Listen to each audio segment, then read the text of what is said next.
주님, 오늘도 주님의 사랑을 입어 주 앞에 나아갑니다. 자격이 있어서 주 앞에 서는 게 아니라 주님이 우리를 사랑해 주신다는 그 믿음에 근거하여 나아가오니 오늘도 주님의 자비를 우리에게 베풀어 주시어 말씀을 통하여 우리의 길을 진단하고 나아갈 수 있는 방향성과 깨달음과 순종의 심령을 더하시옵소서. 예수님의 이름으로 기도드립니다. 아멘. 하나님 말씀 민수기 4장 5, 6절입니다. 진영이 전진할 때에 아론과 그의 아들들이 들어가서 칸 막는 휘장을 걷어 증거궤를 덮고 그 위를 해달의 가죽으로 덮고 그 위에 순청색 보자기를 덮은 후에 그 채를 꿰고. 오늘 말씀의 제목은 순청색 보자기입니다. 순청색 보자기. 법궤를 이동할 때 세 가지로 법궤를 포장하였습니다. 첫째로 칸 막는 휘장이 그것이고, 둘째로 해달의 가죽이 그것이며 그 위로 순청색 보자기라 하였습니다. 더 구체적으로 주님의 육체의 죽으심을 상징하는 성막과 지성소를 막는 휘장으로 먼저 법궤를 감쌉니다. 그 위로 겸손을 상징하는 해달의 가죽으로 그 위를 감쌉니다. 마지막으로 순청색 보자기로 그 위를 감쌌다는 이야기인데, 순청색 보자기는 하늘을 의미합니다. 하늘이 파랗잖아요. 이것은 우리에게 매우 중요한 메시지를 우리에게 전달합니다. 여러분이요, 예수님을 누군가는 존귀하게 여기고 누군가는 4대 성인 정도로 생각하며 누군가는 예수님에 대한 존재 자체를 부인합니다. 이거 너무 신기하지 않습니까? 누군가는 예수님을 위하여 생명을 버릴 만큼 그분이 믿어져서 자기 인격을 그분께 모두 이전시키고 부복하는데, 어떤 이는 예수라는 자를 그저 공자와 소크라테스 같이 존경할 수 있는 좋은 시대의 정신의 어른 정도로 이해를 합니다. 또 어떤 이는 그런 게 어디 있느냐고, 똑같이 악한 것이라고 하면서 예수님마저도 천박히 여기는 것입니다. 왜 그런 일이 일어날까요?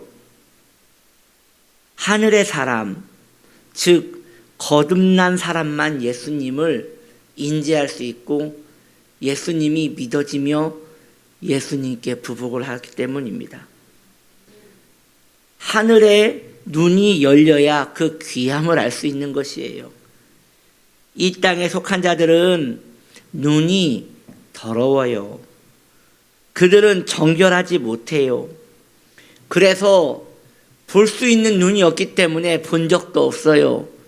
느낄 수 있는 감각이 부패하기 때문에 그들은 이 땅의 향락과 정욕에 대해서는 미친 듯 갈구하며 목말라하며 그 감각이 온 세상에 다 열려 있지만은 세상에 대한 감각과 전혀 다른 하늘의 감각과 진리의 보고에 대해서는 관심도 가질 수 없고 감각마저도 없는 것이니 여러분 그걸 이해해야 하는 거예요. 그들은 불쌍한 사람들이에요. 왜?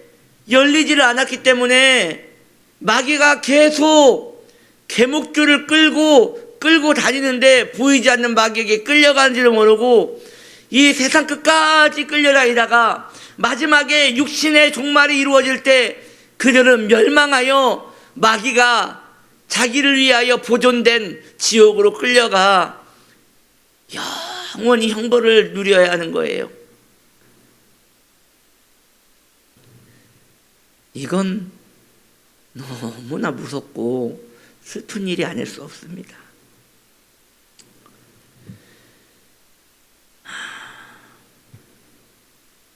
그래서 예수를 믿으라는 이 놀라운 복음의 소식을 그들은 어쩔 수 없이 하찮은 장사꾼의 이야기를 듣듯이, 혹은 한 종교에 미친 광신자가 말하는 미친 소리로 그냥 그렇게 귓등으로 듣고 지나가 버리는 거예요. 안 그러신 분도 있겠지만 대부분 자기와 상관없는 이야기를 하면 귓등으로 듣잖아요. 예를 들어 우리가 전화를, 그 TM 전화를 너무 자주 받지 않습니까? 모르는 번호로 전화가 와서 받으면 뭐 대출 해주겠다느니 보험을 넣으라느니 이러한 이야기를 들을 때 우린 대부분 그 이야기를 끝까지 듣지 않고 저희가 제가 지금 바빠서요 하고 양해를 구하고 전화를 끊거나 아니면 그 전화를 중간에 끊지 않습니까? 왜 그럴까요? 나한테 아무 소용이 없는 정보이기 때문에 귀를 막는 거예요. 그런데 말이죠, 이 세상에서 예수님은 그런 대우를 받으십니다. 그것이 정상적인 것입니다. 왜냐? 그들은 우리 예수님을 왕으로 섬기지 않기 때문입니다. 마귀가 그들의 귀를, 영혼의 귀와 육신의 귀를 다 막아버렸기 때문에 그들은 철저히 쇠사슬에 묶여 노예와 포로로 끌려있기 때문에 예수님을 섬길 수가 없는 것이에요. 하늘에 속한 주님의 백성들, 순청색 보자기를 입고 있는 그의 백성들은 기회를 얻을 때마다 복음을 전해야 하는 것입니다. 저는 이 부분에 있어서 들을 말씀이 여러분들에게 있어요. 복음을 전하라고 하니까 많은 성도님들이 복음을 전해요. 착한 성도님들이죠. 복음을 전하는 성도님들이 그 마음가짐이 좀 달라졌으면 해서 이 말씀을 드려요. 많은 성도님들이 믿지 않는 사람들을 만날 때 거리에서 말이죠, 거리 전도를 많이 하셨잖아요. 거리 전도를 해요. 띠를 매기도 하고, 혹은 그 교회의 로고가 있는 조끼를 입고 전도지를 들고 나가요. 제가 그걸 뭐라고 하는 게 아닙니다. 나가서 이야기하는 게 고작 지나가는 사람들에게 전도지와 그 전도지에 붙어있는 사탕, 수세미, 초코바 이런 것들을 달아놓고 그들에게 아주 짧은 말을 전해요. 예수 믿으세요. 예수 믿고 구원을 받으세요. 예수를 믿고 축복을 받으세요. 그렇게 하고 그것을 전도했다고 합니다. 그게 전부예요. 그리고 이렇게 말한 후 자신이 할 바를 다 한 것 마냥 또 기뻐해요. 내가 신앙의 이 큰 의무를 감당하였구나 하고 좋아해요. 좀 더 적극적인 분은 그러다가 좀 어디에 좀 앉아있는 분들이 있으면 그분에 가서 또 예수를 믿으라고 하는데 그 사람들이 완강히 거부하면 계속 그 사람들이 듣든지 말든지 막 자기 이야기를 해요. 그러면 그 사람들은 또 짜증을 내면서 가요. 예, 그런 분들은 그래도 굉장히 적극적인 분이시죠. 그런데 그들이 인상을 쓰고 짜증을 내는 걸 보면서 또 그분은 아, 내가 핍박을 받았구나 하고 또 마음의 만족을 누려요. 여러분, 저는 그런 식으로 복음을 전할 것이라면 전하지 않는 것이 낫다라고 말씀드리는 게 아니라 무슨 의미가 있느냐, 자기 마음 좋으려고 하는 거라면 무슨 의미가 있느냐 라고 하는 것이죠. 그러면 목사님 어떻게 하란 말입니까? 그래서 제가 지금 말씀을 드릴게요. 진짜 복음을 전하기 원한다면 여러분 제대로 해야 한다는 것이에요. 제대로. 많은 분들이 그 거리 전도를 많이 추천을 해요. 네. 할 수만 있으면 참 좋은 전도지요. 왜냐하면 길거리에 사람이 널렸으니까요. 거리에서 노방전도를 하기를 원하시는 분은 적어도 그 사람을 세워놓고 5분 정도는 왜 우리가 예수를 믿어야 하는지 그 사람에게 알려줄 수 있는 교리의 체계가 확실하게 갖추어져 있어야 하는 것이에요. 그것이 아니라면 왜 전도를 하는 것입니까? 그래서 거리 전도를 선택하여 그걸 하시는 분들은 그저 혼자 하시는 게 아니라 그것만을 전문적으로 가르치는 전도센터라는 곳이 있어요. 여러 군데가 있죠. 그런 곳에서 뭐 전도 폭발이라느니 전도 예수 사관이라느니 이런 좋은 그 프로그램들이 있어요. 그런데 가면 다른 걸 배우는 게 아니라 한 5분 정도를 전도할 수 있는 그 분량을 달달달달 외우게 해서 무장을 시켜주는 것이에요. 그곳에서 복음의 귀중함을 깨닫고 그 거리에서 이제 사람들을 붙들고 예수를 전하는 것이죠. 복음을 전하는 것이죠. 그런데 안 듣잖아요. 그냥 가잖아요. 그러면 그냥 가게 놔두는 거예요. 하루 종일 서 있다 보면 하나님의 자비하심으로 한 명 정도는 내 이야기 들을 사람을 만나요. 대부분 노약자거나 거리에 불황자거나 힘이 없는 사람들일 거예요. 누군가가 나에게 말만 걸어줘도 좋아하는 그런 사람들 말이죠. 그런 사람들을 붙들고 이야기하는 거예요. 그래서 그 영혼을 얻는 거예요. 그래서 정상적으로는 거리 전도에서 우리가 얻을 수 있는 영혼들은 이 세상에 연약한 자들밖에 얻을 수 없는 거예요. 예.